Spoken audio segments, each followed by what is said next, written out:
Hello everyone, আসসালামু আলাইকুম। আশা করি সবাই ভালো আছেন। আজকে তৈরি করতে যাচ্ছি অতিথি স্পেশাল ডিমের নার্গিসি কোফতা। অতিথি আপ্যায়নে বা বিশেষ কোনো দিনে খাবার টেবিলের পরিবেশনের জন্য চমৎকার একটি রেসিপি। দেখতে যতটা সুন্দর, খেতেও ততটাই টেস্টি এবং হেলদি। ডিমের এই নার্গিসি কোফতা। আশা করি আমার আজকের রেসিপিটি আপনাদের কাছে ভালো লাগবে। চলুন তাহলে দেখে নিচ্ছি ডিমের নার্গিসি কোফতা।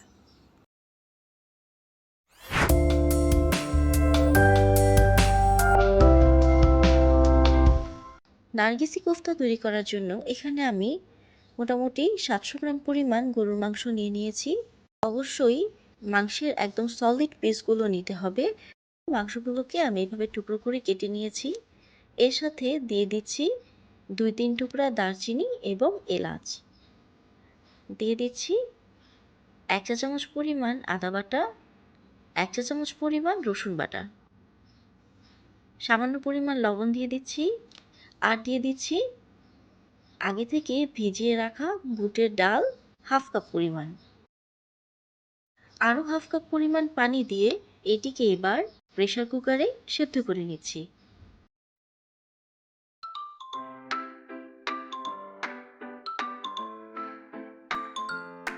এরই মধ্যে কয়েকটি টোস্ট নিয়ে এগুলোকে ব্লেন্ডারে গুঁড়ো করে নিচ্ছি।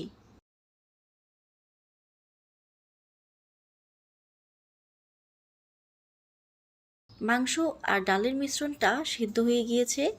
কিছুটা ঠান্ডা হয়ে আসার পর এর মধ্যে দিয়ে দিচ্ছি হাফ চা চামচ পরিমাণ কাবাব মশলা, হাফ চা চামচ পরিমাণ গরম মশলা, হাফ চা চামচ পরিমাণ দিয়ে দিচ্ছি মরিচের গুঁড়া। এবার এই সব একসাথে ব্লেন্ডারে খুব ভালো করে ব্লেন্ড করে নেব।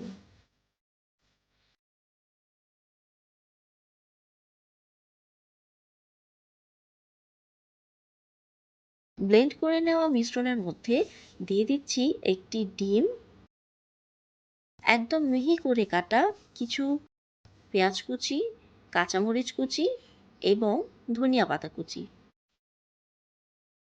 সাথে দিয়ে দিচ্ছি 1/4 কাপ পরিমাণ পেঁয়াজের বেরেস্তা। সব একসাথে মেখে নিচ্ছি। আপনারা চাইলে এই পেঁয়াজ কুচি, কাঁচামরিচ কুচি এগুলো একসাথে ব্লেন্ডারে ব্লেন্ড করে নিতে পারেন। দিয়ে দিচ্ছি গুঁড়ো করে রাখা টোস্টের গুঁড়া। চাইলে এখানে ব্রেড ক্রাম্ব বা পাউরুটিও ব্লেন্ড করে দিতে পারেন। সব ভালোভাবে মিশিয়ে নিচ্ছি। আমি আজকে 4টি ডিমের নার্গিসি কোফতা তৈরি করব। এর জন্য ডিমগুলোকে খুব ভালোভাবে সেদ্ধ করে, অর্থাৎ হার্ড বয়েল করে সেদ্ধ করে নিতে হবে। ডিমগুলোকে সেদ্ধ করে খোসা ছাড়িয়ে নিয়েছি। যে মাংসের মিশ্রণটিকে আমি আগে থেকে রেডি করে রেখেছিলাম সেখান থেকে কিছু পরিমাণ মিশ্রণ নিয়ে নিচ্ছি। ভিডিওতে দেখানো নিয়ম অনুসারে একটি ডিম নিয়ে তার চারপাশে মাংসের এই মিশ্রণটি দিয়ে কভার করে নিচ্ছি। চেষ্টা করবেন সবদিকে যেন সমানভাবেই মাংসের এই কোফতা কভার করা হয়। একটি ডিম পুরোপুরিভাবে কভার করা হয়ে গেছে।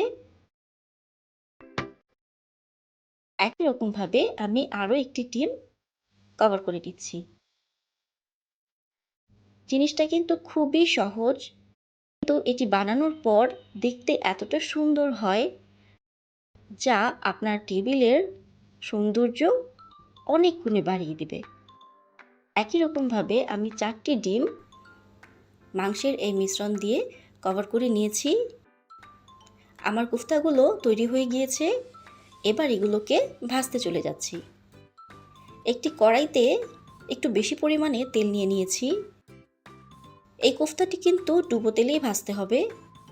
একটু সময় নিয়ে কোফতাগুলোকে ভেজে নেব। একসাথে সবগুলো কোফতা ভাজতে যাবেন না, এতে করে একটা আরেকটার গায়ে লেগে যেতে পারে এবং এর শেপ নষ্ট হয়ে যেতে পারে। আমি যেহেতু ছোট্ট একটি কড়াই নিয়েছি, তাই আমি একটি একটি করেই সবগুলো কোফতা ভেজে নিচ্ছি। দেখতেই পাচ্ছেন কোফতাগুলো খুব সুন্দর কালার চলে এসেছে। এবার এগুলোকে নামিয়ে ঠান্ডা করে নিচ্ছি। ঠান্ডা করে নেওয়ার পর একটি ধারালো নাইফ বা বটির সাহায্যে এগুলোকে মাঝখান থেকে টুকরো করে কেটে নেব। ব্যাস, তৈরি হয়ে গেল ডিমের নার্গিসি কোফতা। দেখতেই পাচ্ছেন এই কোফতাগুলো দেখতে কতটা আকর্ষণীয় হয়েছে। আপনার বাসায় আসা অতিথিদের সারপ্রাইজ দিতে এই কোফতাটি অবশ্যই ট্রাই করবেন। কেমন লেগেছে আমার আজকের রেসিপি কমেন্ট করে জানাবেন। ভিডিওটি ভালো লাগলে একটা লাইক দিয়ে চ্যানেলটিকে সাবস্ক্রাইব করে যাবেন। আর যারা আগে থেকে সাবস্ক্রাইব করেছেন তাদেরকে অসংখ্য ধন্যবাদ। সবাই ভালো থাকবেন। আল্লাহ হাফেজ।